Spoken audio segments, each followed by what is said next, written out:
जब कभी कोई भी विपत्ति, संकट, गर्मी, सर्दी, भूख, प्यास, ये 2 श्लोक का निरंतर सामने से भगवान कह रहे, जगत गुरु कह रहे, यम ही न व्यथ्यन्ते ते, व्यथित मत हो, शांत मंत्र में लग, अपने इष्ट के चिंतन में लग। सच्ची मानिए, भगवान के मार्ग में चलने के लिए ये तो पक्का है, पक्का है, पक्का है।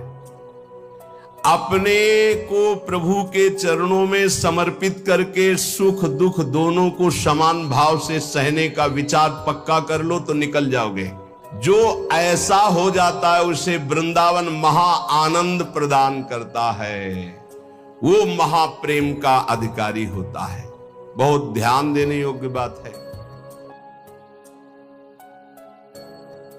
चाहे हमें वस्त्राभूषण आदि खूब श्री वैभव संपत्ति मिल जाए और चाहे हमारे अंग भंग हो जाए, सब संपत्ति नष्ट हो जाए, चाहे कोई हमारी बड़ाई करे कि भाई बहुत कृपा पात्र हैं, भगवान का भजन करते हैं, और चाहे कोटि निंदा, कोई करोड़ों प्रकार से हमारी निंदा करे, बहुविभूत्यंत दैन्यादि भी, चाहे बड़ी विभूतियां एकत्रित हो जाएं या बिल्कुल सब नष्ट हो जाए,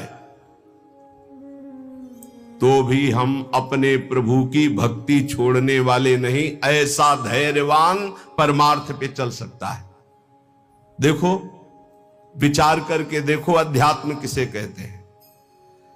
नाटक को अध्यात्म नहीं कहते, पाखंड दंभ को अध्यात्म नहीं कहते। ये अध्यात्म बड़ो ही कठिन है, भजन ढिग ढरिबो। ये शूरवीर का कार्य है कि कदम आगे बढ़ेगा, चाहे जितना अस्त्र संचालन हो, जीवित रहूं या मर जाऊं, इसकी कोई परवाह न विकृतिम। अपनी भक्ति में विकृति नहीं आने दूंगा, अपने भगवत मार्ग में मैं कभी कमी नहीं आने दूंगा। नियम लो, ये है भक्ति का स्वरूप। तब अजित भगवान को जीता जाता है। ये खिलवाड़ का मार्ग नहीं है। कोई भी विकार आकर के कहीं भी निपट सकता है। ये है गुरु का चेला, दूसरा कोई नहीं है। जैसे पहलवान गुरु अपने चेले को जहां देखता है कि कमजोर है, वहीं पीट पीट के फिर वो अखाड़े पे खड़ा करता है, अंगुली घुमाता है। ऐसे कोई भी लड़ सकता है। ऐसे ही यहां क्वचित, कथनचित, कहीं भी कोई भी मेरे प्राण ले लो, लेकिन मैं भक्ति का मार्ग नहीं छोड़ सकता। चाहे वैभव आवे, चाहे नष्ट हो जाए, चाहे शरीर रहे या नष्ट हो जाए, यश हो या अपयश हो, इसकी कोई परवाह नहीं। जीवन नेव मृतो यथान विकृतिम प्राप्ता कथनचित क्वचित, मरूं या जीऊं, इसकी अब कोई परवाह नहीं। ऐसा ही उपासक विजय प्राप्त करता है इस माया पर।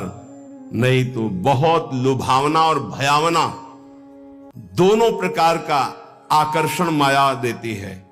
शूरवीर टिकता है नहीं, मृत्यु वरण लेकिन भगवान को नहीं छोड़ सकता। महात्मा बुद्ध जी जब ब्रह्मबोध करने के लिए घर से निकले तो एक वृक्ष के नीचे बैठ गए और संकल्प किया कि शरीर का मांस गलित हो जाए, हड्डियां टूट जाएं, प्राण निकल जाएं, पर जब तक ब्रह्म साक्षात्कार नहीं होगा तब तक आसन से नहीं उठूंगा। और ब्रह्म बोध करके ही आसन से उठे, इसीलिए उसे बोध वृक्ष कहा गया। वही चित्र और वही श्लोक उड़िया बाबा अपने डायरी में रखते थे। सदैव सामने, ऐसे जीवन में 2 श्लोक सामने सदैव रखा अपने दिमाग में।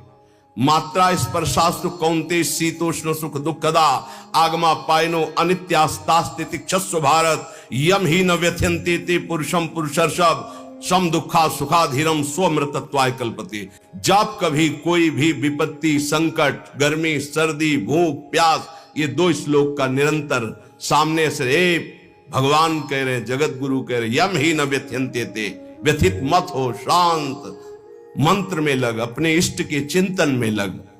जो ऐसा हो जाता है उसे वृंदावन महा आनंद प्रदान करता है। वो महाप्रेम का अधिकारी होता है। देखो, शरीर छूटेगा, आज नहीं तो कल छूटेगा। हमें शरीर को लेकर के कि हमें सुख मिले सो भक्ति, आज हमारी भक्ति का स्वरूप बिगड़ गया है। शरीर सुविधा ही हमारी भक्ति रह गई है। बहुत ध्यान देने योग्य बात है। सच्ची मानिए, भगवान के मार्ग में चलने के लिए ये तो पक्का है, पक्का है, पक्का है। अपने को प्रभु के चरणों में समर्पित करके सुख दुख दोनों को समान भाव से सहने का विचार पक्का कर लो तो निकल जाओगे। अगर सुख के भोगी बने तो दुख में भाग जाओगे, टिकोगे नहीं इस मार्ग में, चाहे गृहस्थ हो चाहे विरक्त हो।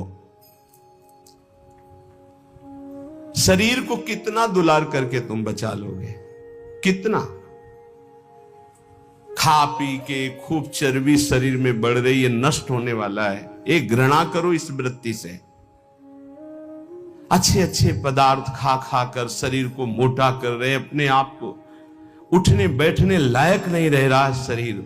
कहो व्यायाम करो, प्राणायाम करो, शरीर को कसो, शरीर स्वस्थ, चित्त स्वस्थ, साधन संयम परायण, अभी आनंद आ जाए। भोजन तो व्यायाम, वायु ले रहे हो तो प्राणायाम जरूरी है। साधु हो या गृहस्थ हो, अगर तुम्हारा शरीर स्वस्थ नहीं, शरीर के कितने ऐसे